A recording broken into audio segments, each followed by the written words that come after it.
Hello students, now today we have to discuss your remaining part of this exercise, miscellaneous exercise. Miscellaneous exercise में हम लोग जो questions कर रहे थे, मैंने आपको होमवर्क में क्वेश्चंस दिया था.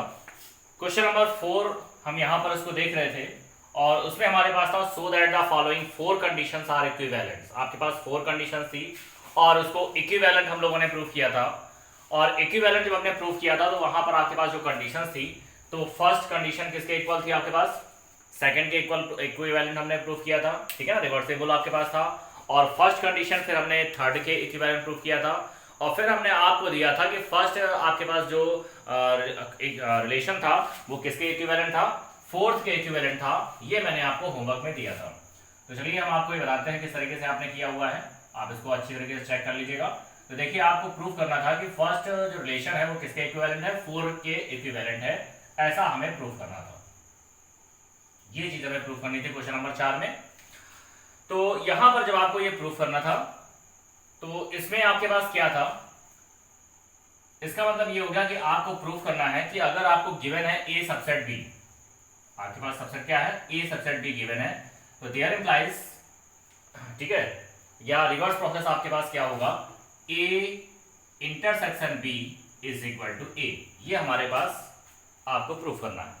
ठीक है, यानी अगर ए सबसेट बी है तो हमें ये प्रूफ करना है, और अगर ये वैल्यू हमारे पास है तो आपको ए सबसेट बी यहां से प्रूफ करना है. तो चलिए हम लोग किस तरीके से करेंगे. तो यहां पर आप देख सकते हैं कि हमारे पास जो वैल्यू है, सबसे पहले हम यहां पर देखेंगे कि हमारे पास क्या वैल्यू है. यहां पर केस नंबर फर्स्ट का हम लोग यूज करेंगे. तो केस नंबर फर्स्ट क्या होगा, पहले ये लेके चलेंगे और इसको प्रूफ करेंगे. ठीक है, चलिए केस फर्स्ट हम यहां पर लेते हैं. तो केस फर्स्ट हमारे पास क्या है कि आप A subset B dear implies A intersection B is equal to A, इस वैल्यू को हम देखेंगे. तो इस वैल्यू में देखें तो हमारे पास क्या गिवन है, यहां पर हमारे पास गिवन है A is the subset of B, और आपको प्रूफ करना है हमें कि A intersection B is equal to A. ये हमें प्रूफ करना है. तो चलिए इसको अगर हमें प्रूफ करना है तो यहां से हम कुछ वैल्यू को मान लेंगे. तो यहां से हम क्या वैल्यू मानेंगे, देखिए यहां से इसको मानना है तो इसको हम x मान लेते हैं. तो लेट कंसीडर कर लिया हमने, let x is equal to a intersection b, ऐसा हमने यहां पर कंसीडर कर लिया. चलिए तो क्या कंसीडर किया हमने, x belongs to a intersection b, मतलब हमने यहां पर x एलिमेंट एक कंसीडर किया जो कि किसमें बिलोंग कर रहा है, a इंटरसेक्शन b में बिलोंग कर रहा है. तो चलिए भाई आगे हम लोग करते हैं. तो अगर हम आपसे कहें कि x एलिमेंट, देखिए लॉजिक मेथड का इस्तेमाल कर रहे हैं, तो अगर आपसे कहा जाए कि x एलिमेंट अगर बिलोंग कर रहा है a इंटरसेक्शन b में, तो क्या इसका आपके पास डेफिनेशन होगी कि x belongs to a and x belongs to b हो जाएगा. यानी जो x एलिमेंट्स होगा वो a में बिलोंग करेगा और आपका b में भी बिलोंग करेगा. ठीक है भाई. फिर आपके पास गिवन है कि a सबसेट b, क्या गिवन है हमारे पास, a subset b. a subset b है तो इसका मतलब ये हो गया कि यहां पर जो वैल्यू हमारे पास गिवन है वो कैसे गिवन है भाई, कि अगर a सबसेट b है तो जो वैल्यू हमारे पास a में है वो वैल्यू हमारे पास किस में हो जाएगी, वो वैल्यू हमारे पास b में भी होगी. तो भाई अगर ऐसा हमारे पास है तो आप कह सकते हैं कि ये जो x एलिमेंट b में बिलोंग कर रहा है वो आपके पास क्या होगा, x बिलोंग्स टू a. तो ये देखिए दोनों x बिलोंग्स टू a है तो आप इसको कह सकते हैं x बिलोंग्स टू a. तो ये देखिए ये इसका क्या बन गया, सबसेट. अब इसका हम उल्टा प्रूफ करेंगे. तो उल्टा प्रूफ जब करेंगे तो ये हमने रिवर्स प्रोसेस लगा दिया. ठीक है, तो रिवर्स प्रोसेस जब उल्टा प्रूफ हो गया तो हमारे पास इसको आप कह सकते हैं, क्या कह सकते हैं भाई, कि a intersection b is equal to a हो गया. अगर ये रिवर्स प्रोसेस का चिन्ह लगाते तो फिर आपका ये सबसेट हो जाती और फिर उल्टा प्रूफ करके दिखाते. ठीक है, तो ये हमने यही प्रक्रिया आपके पास दोहरा दी, तो ये आपको प्रूफ करने की जरूरत, सबसेट नहीं बनी. आगे हम लोग पढ़ते हैं. अब हमारे पास क्या गिवन है, केस नंबर सेकंड को लेंगे. तो यहां से आपके पास क्लियर है, क्या क्लियर है कि अगर हम a सबसेट b लेके चल रहे हैं तो हमारे पास क्या निकल करके आ गया कि a intersection b is equal to a हो जाएगा. तो ये वैल्यू आप ले सकते हैं. सो अब इसके बाद आप कह सकते हैं केस नंबर सेकंड की बात कर रहे हैं भाई. तो केस नंबर सेकंड हम यहां से ले रहे हैं कि अब हमारे पास क्या है, अब हमारे पास यहां पर इस वैल्यू को लेके चलेंगे, मतलब a intersection b is equal to a, ये हमारे पास वैल्यू है. और जब हमारे पास ये वैल्यू है तो आपको यहां से करना है there implies a is the subset of b. ये वैल्यू हमारे पास है, इसका मतलब ये गिवन है और ये हमें प्रूफ करना है. तो चलिए यहां से लिखते हैं. तो क्या गिवन है हमारे पास, यहां हमारे पास गिवन है A intersection B is equal to A, और आपको प्रूफ करना है, क्या प्रूफ करना है भाई, हमें यहां से प्रूफ करना है कि A is the subset of B, ऐसा हमें प्रूफ करना है। तो चलिए, जब A is the subset of B proof करना है तो इसका एलिमेंट हमने मान लिया, ठीक है ना, इसका एलिमेंट हमने कंसीडर कर लिया। तो चलिए, जब इसका एलिमेंट आप कंसीडर करेंगे तो यहां से क्या लिखेंगे, लेट x बिलोंग्स टू ए। तो भाई अगर हम कहें कि x बिलोंग्स टू ए है तो क्या मतलब होगा x बिलोंग्स टू ए का, यहाँ पे देखो a किसकी वैल्यू के इक्वल है, a इंटरसेक्शन b के। तो since a is equal to हमारे पास क्या है, a इंटरसेक्शन b, ठीक है। सो अगर हम कहते हैं x बिलोंग्स टू a है तो इसका मतलब हमारे पास जो एलिमेंट होगा वो x belongs to a intersection b होगा। अब यहाँ पे इंटरसेक्शन की डेफिनेशंस का यूज करेंगे। तो इंटरसेक्शन का मतलब होता है एंड, यानी x belongs to a and x belongs to b। तो भाई यहाँ पे x एलिमेंट्स तो पहले से ही a में बिलोंग कर रहा है, तो आप यहाँ पे कह सकते हैं कि x एलिमेंट्स क्या है हमारे पास, b में बिलोंग कर रहा है। तो भाई x belongs to a, there implies x belongs to b। तो इससे आपको क्लियर है कि ये क्या हो जाएगा, a सबसेट b हो जाएगा, ठीक है। तो ये हमारे पास वैल्यू निकल करके आ रही है। तो आप कह सकते हैं भाई, क्या कह सकते हैं, सो अगर हम बात कर रहे हैं यहाँ पर कि a intersection b is equal to a, there implies क्या हो जाएगा, देयर इंप्लाइज हो जाएगा a सबसेट b, देयरफॉर, तो देयरफॉर आपके पास क्या हो जाएगा, इसका मतलब देखिए ये वैल्यू लेके चल रहे हैं तो ये प्रूफ हो गया, और जब आप इस वैल्यू को ले रहे हैं तो ये प्रूफ हो गया। तो दोनों एक दूसरे के क्या है, इसका मतलब रिवर्स प्रोसेस है। तो आप कह सकते हैं, यहां से क्या कह सकते हैं भाई कि a subset b, reverse process of a intersection b is equal to a। इसका मतलब ये हो गया कि आप कह सकते हैं कि first is the equivalent of fourth. तो ये हमारे पास क्या है, इक्विवेलेंट है। तो ये हमारे पास प्रूफ हो गया। तो इस तरीके से आपको ये प्रूफ करना था। आप अपने होमवर्क को मिला लीजिए, और अगर आपके पास उसमें कुछ गलतियां हो तो आप उसको सुधार लेंगे, ठीक है। आगे हम लोग डिस्कस करेंगे, ये आपके पास क्वेश्चन नंबर 4 था, आगे हम लोग डिस्कस करेंगे क्वेश्चन नंबर 5 की। तो चलिए क्वेश्चन नंबर 5 को देखते हैं, इसको जल्दी से देख लीजिए।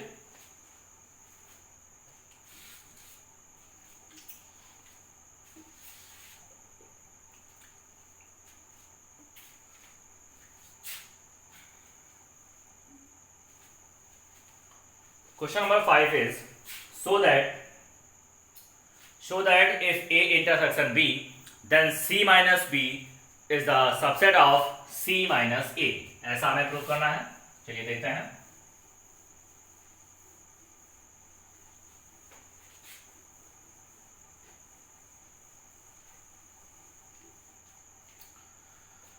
तो यहां से हमें प्रूव करना है क्वेश्चन नंबर 5, इसमें कह रहा है show that if A is the subset of B। इसका मतलब हमें जो गिवन है वो क्या गिवन है, A सबसेट B। और यहां से प्रूफ करना है हमें, क्या प्रूफ करना है कि C minus B is the subset of C minus A, is the subset of C minus का A। ऐसा हमें प्रूफ करना है। तो चलिए इसको हम प्रूफ करते हैं, किस तरीके से प्रूफ करेंगे। तो देखिए, अगर इसको आपको सबसेट प्रूफ करना है तो सीधी सी बात है, इसको हम इस वैल्यू को कंसीडर करेंगे। तो इस वैल्यू को हम यहां से क्या कंसीडर करेंगे, हम यहां पर लेट कर लेते हैं let x belongs to C minus B। तो क्या कंसीडर करेंगे यहां से, let x belongs to C minus B। तो चलिए let x belongs to C minus B, क्या होगा भाई x belongs to C minus B का मतलब, जब आप x belongs to C minus B की अगर हम बात करते हैं तो इसका मतलब होगा x बिलोंग्स टू C, देखिए माइनस लगा हुआ डिफरेंस। तो डिफरेंस का मतलब होता है कि वो एलिमेंट जो भी आप ले रहे हैं वो इससे तो बिलोंग करेगा लेकिन इससे बिलोंग नहीं करेगा, यानी x belongs to C and x does not belongs to B हो जाएगा, ठीक है भाई। अभी देखो हमारे पास कह रहा है कि A सबसेट B है, हमारे पास क्या कह रहा है कि A is the subset of B। अब अगर हम बात करते हैं कि हमारे पास A is the subset of B है, इसका मतलब ये हो गया कि जो हमारा A में एलिमेंट बिलोंग कर रहा है वो B में बिलोंग कर रहा है, और अगर जो A में बिलोंग नहीं कर रहा है वो B में बिलोंग नहीं करेगा। तो इसका मतलब ये हो गया कि अगर A सबसेट B है तो आप यहां से कह सकते हैं कि हमारा जो X एलिमेंट है वो A में बिलोंग नहीं करेगा। तो भाई X belongs to C and X does not belongs to A। तो हमारे पास यहाँ पर ये भी कंडीशन आपके पास माइनस की हो सकती है। तो X belongs to C minus A, तो इसको हम ऐसा ले सकते हैं, ठीक है। तो ये आपके पास डिफरेंस ऑफ ए सेट की कंडीशन है। अब देखिए x element C minus B belong कर रहा है, there implies x belongs to C minus A। तो आपके पास ये कंडीशन थी कि अगर कोई element x belongs to a है, there implies x belongs to b है, तो वो क्या होता है, एक दूसरे का सबसेट होता है, और रिवर्स प्रोसेस है तो वो a is equal to b हो जाता है। तो देखिए x एलिमेंट इसमें बिलोंग कर रहा है, there implies x element c minus b belong कर रहा है, so c minus b is the subset of c minus का a, और यही हमें आपको प्रूव करना था। ओके, आगे हम लोग डिस्कस करेंगे क्वेश्चन नंबर 6 को।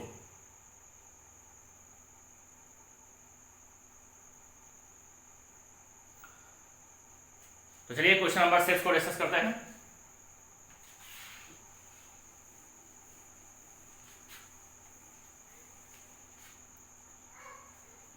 क्वेश्चन नंबर 6 कह रहा है assume PA is equal to PB, assume that PA is equal to PB, then show that A is equal to B, ऐसा हमें प्रूफ करना है।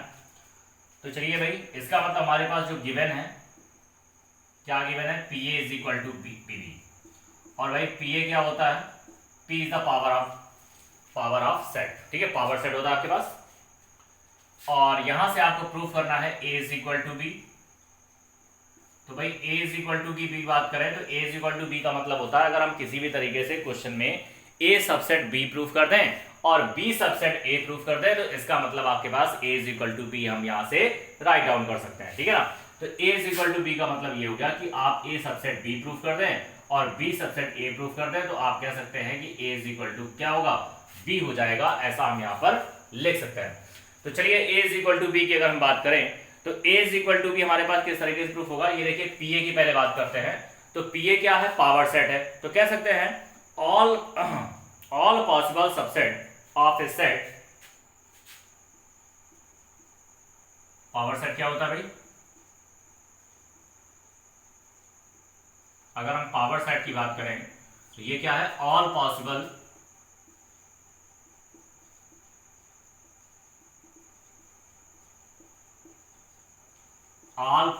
सबसेट ऑफ ए सेट, ये होता है आपके पास power set.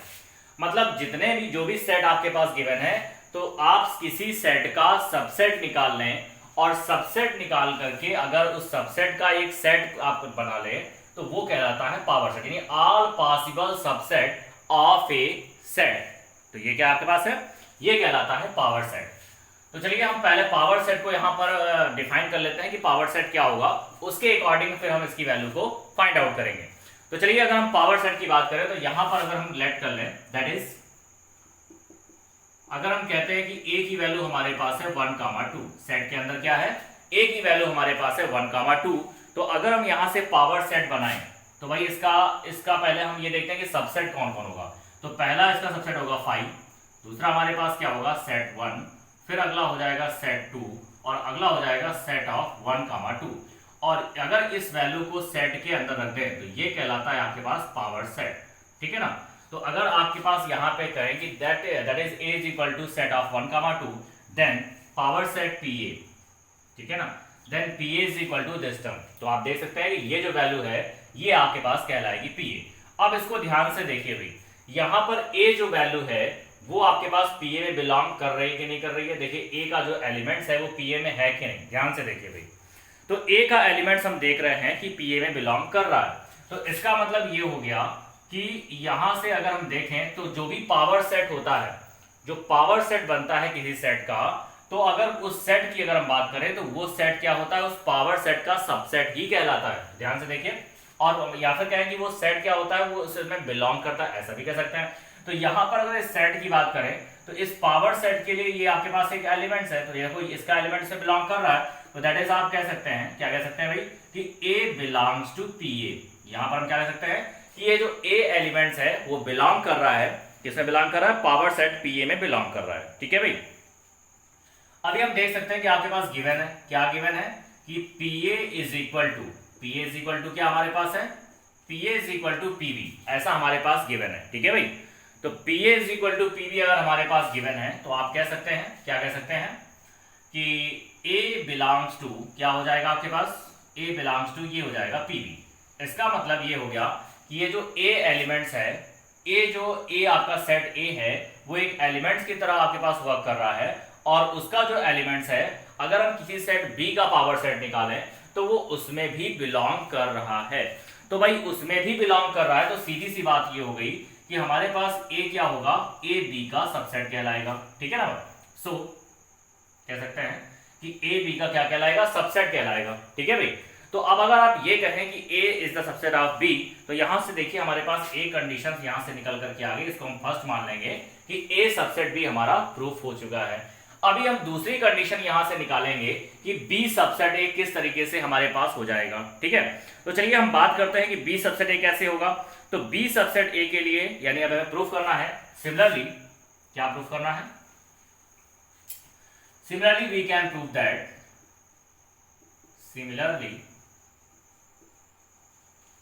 Similarly, we can prove that B is the subset of A. Similarly, we can prove that B is the subset of A. तो देखिए अब हमें यहां से प्रूफ करना है कि अगर किसी भी तरीके से हम यहां पर यह निकाल पाए कि आपका B सबसेट A किस तरीके से होगा, तो आपका प्रूफ हो गया। तो भाई यहां पर आपको प्रूफ करना है कि B is the subset of A।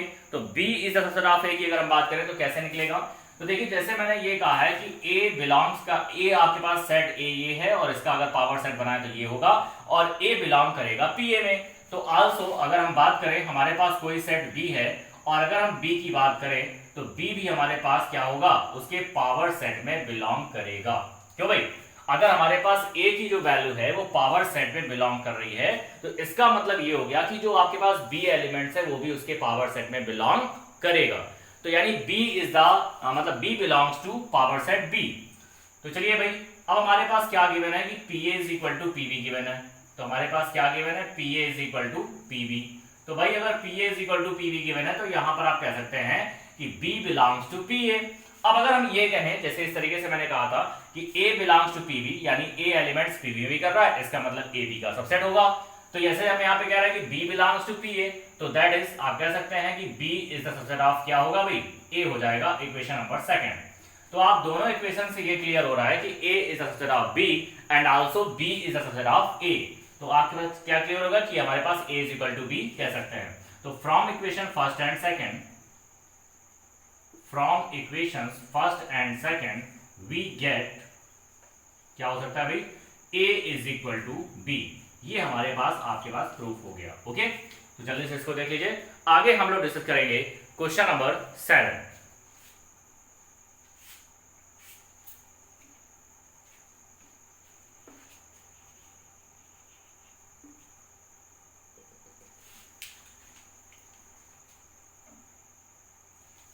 चलिए क्वेश्चन नंबर 7 हमारे पास कह रहा है, is it true that for any sets A and B, PA union PB is equal to PA union B? Justify your answer. चलिए इसको देखते हैं।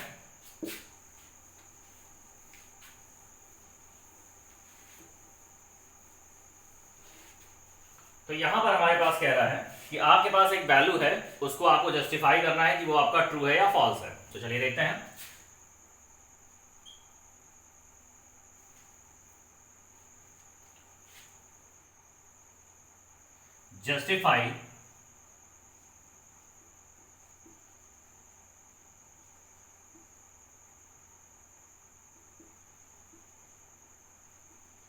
justify your answer. और किसको जस्टिफाई करना है कि जो PA यूनियन PB है is equal to PA intersection B is true और नॉट। मतलब आपके पास ये ट्रू है या नहीं है, ऐसा आपको जस्टिफाई करना है। चलिए भाई देखते हैं। तो देखिए PA और PB की बात करें तो PA PB हमारे पास क्या होता है, पावर सेट होता है। तो चलिए यहां से हम इसको कंसिडर कर लेंगे। तो let A is equal to set 1, 2 and B is equal to set 2, 3। तो ये दो वैल्यू हमने यहां से कंसिडर कर ली। अब हम इसका पावर सेट बनाएंगे। तो चलिए हम A का पावर सेट बनाते हैं।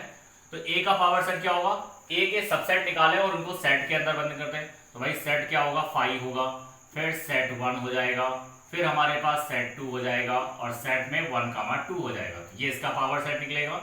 अभी हम B का पावर सेट निकाल रहे हैं।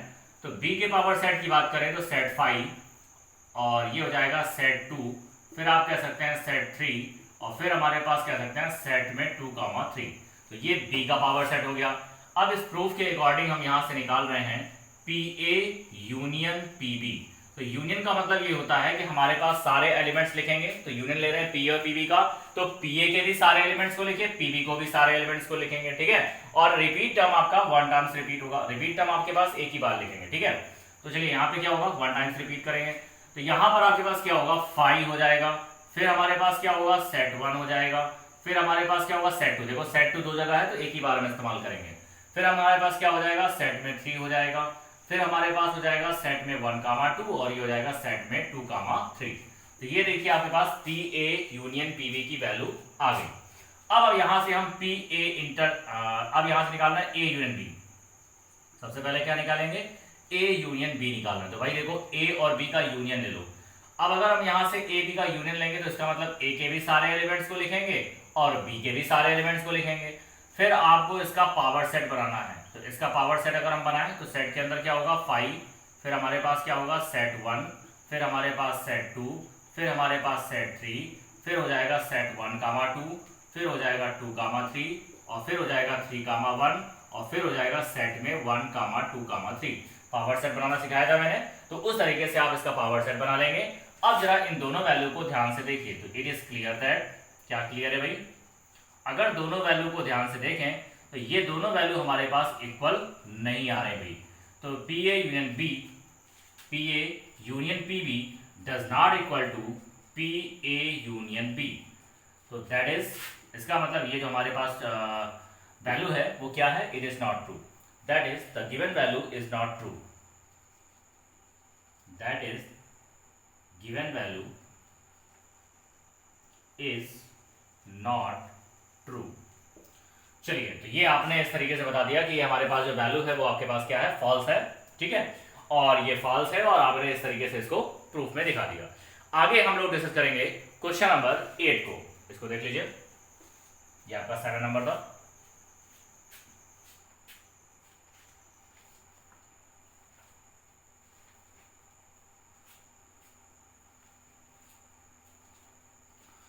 चलिए क्वेश्चन नंबर 8 को डिस्कस करेंगे।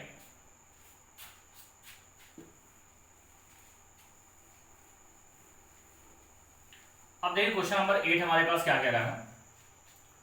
क्वेश्चन नंबर 8 कह रहा है कि so that for any sets A and B, मतलब आपके पास दो सेट है ए एंड बी और आपको प्रूफ करना है, क्या प्रूफ करना है, हमारे पास दो वैल्यू यहां से गिवन है। तो पहली वैल्यू आपको जो प्रूफ करनी है, नंबर फर्स्ट, कि a इज इक्वल टू हमारे पास होता है a intersection b union a minus का b। एंड सेकेंड वैल्यू हमारे पास प्रूफ करने के लिए गिवन है कि a union b minus a is equal to a union b। ऐसा हमें प्रूफ में दे रखा है। तो चलिए इस वैल्यू को अगर आप ध्यान से देखें तो अगर इसमें हम वेन डायग्राम के द्वारा क्वेश्चन को करें तो ये बहुत ही ज्यादा आसान हो जाएगा। बस ये कि अगर हम इसमें लॉजिक मेथड का इस्तेमाल करें थोड़ा सा कैलकुलेशन ज्यादा होगा, लेकिन अगर हम इसमें वेन डायग्राम से करें तो बहुत ही आसान क्वेश्चन मिल जाएगा। तो देखिए हम इसको वेन डायग्राम से प्रूव कर रहे हैं, ठीक है। तो वेन डायग्राम में कैसे प्रूव करेंगे, ये देखिए लेफ्ट साइड कौन सी है, राइट साइड कौन सी है, इन दोनों वैल्यू को हम यहाँ से देखेंगे। तो दो सेट्स ए एंड बी हैं, तो ए एंड बी को हम कुछ इस तरीके से दिखा रहे हैं, ठीक है। तो यहाँ से देखिए हमारे पास क्या है, ये सेट ए है हमारे पास और ये सेट हमारे पास क्या है, बी। तो ये हमने ए बी सेट को यहाँ पे इस तरीके से ले लिया। एक एक करके हम यहाँ से वैल्यू को निकालेंगे। तो देखिए पहले हम सेट ए की बात कर रहे हैं, तो सेट ए को अगर हम रिप्रेजेंट करें तो ये देखिए इस तरीके से सेट ए को रिप्रेजेंट करेंगे। तो ये पूरा हमारे पास क्या है, सेट ए को इंडिकेट कर रहा है, ओके। आगे हम लेफ्ट राइट साइड में इन वैल्यू को कैलकुलेट करेंगे। तो पहले हम ब्रैकेट वाली वैल्यू को निकालेंगे। तो चलिए ब्रैकेट वाली वैल्यू को निकालते हैं। ये आपके पास लेफ्ट हैंड साइड है, ठीक है। लेफ्ट हैंड साइड में आपके पास ये वैल्यू डायग्राम में आ रहा है, ठीक है। अभी हम ए इंटरसेक्शन बी का यूज कर रहे हैं। तो देखिए अगर हम ए इंटरसेक्शन बी का यूज करें तो ए इंटरसेक्शन बी का मतलब होता है कि ए बी में जो कॉमन पार्ट हैं उनको हम केवल यहाँ पर दिखाएंगे। तो देखिए ए और बी के कॉमन पार्ट्स आपके पास कौन से नजर आ रहे हैं, ये हमारे पास कॉमन पार्ट है, इसको हम अंडरलाइन कर देते हैं। तो ये है ए बी का कॉमन पार्ट। अभी हम क्या निकाल रहे हैं, ए माइनस बी का वैल्यू निकाल रहे हैं। तो चलिए अगर हम ए माइनस बी की बात करें तो ए माइनस बी क्या हो सकता है भाई, ए माइनस बी का मतलब है कि सारे एलिमेंट्स आपको ए के लिखने हैं, केवल वो एलिमेंट्स हटा देने हैं जो हमारे पास किस में शामिल है, आपके पास बी वाले जो ए में शामिल है उनको आप हटा देंगे। तो ये हमारे पास क्या रिप्रेजेंट करता है, ए माइनस बी को। अब ए इंटरसेक्शन बी और ए माइनस बी, इनका यूनियन लेना है आपको। क्या लेना है आपको? इन दोनों का यूनियन। तो यूनियन का मतलब ये है कि सारे एलिमेंट्स आपको लिए जाते हैं। तो इसका मतलब ये हो गया कि A union A intersection B के और ए माइनस बी के, ये दोनों ही एलिमेंट्स यहाँ पर आपको दिखाने हैं, ठीक है ना भाई।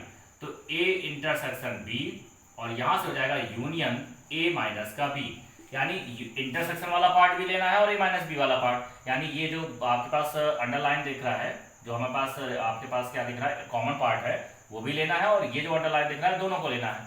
यानी जो हमारे पास वैल्यू होगी वो कुछ इस तरीके से निकल करके आ जाएगी, ठीक है।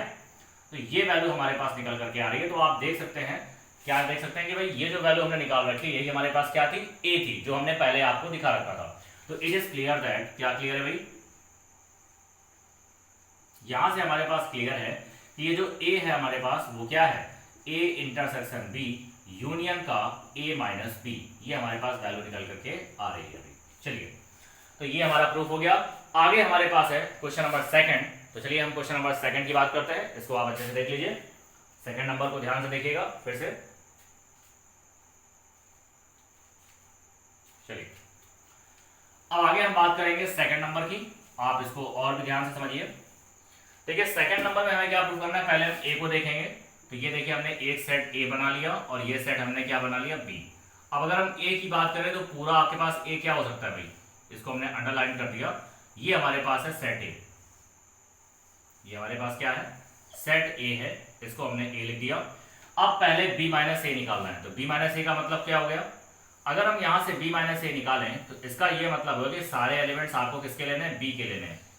तो अगर हम b माइनस ए की बात करें तो सारे एलिमेंट्स b के लेने हैं और b में a वाला पार्ट रखना है। b में a वाला पार्ट कौन सा है, ये। तो इसका मतलब अगर हम b माइनस ए निकालें तो कुछ ऐसा होगा, ठीक है।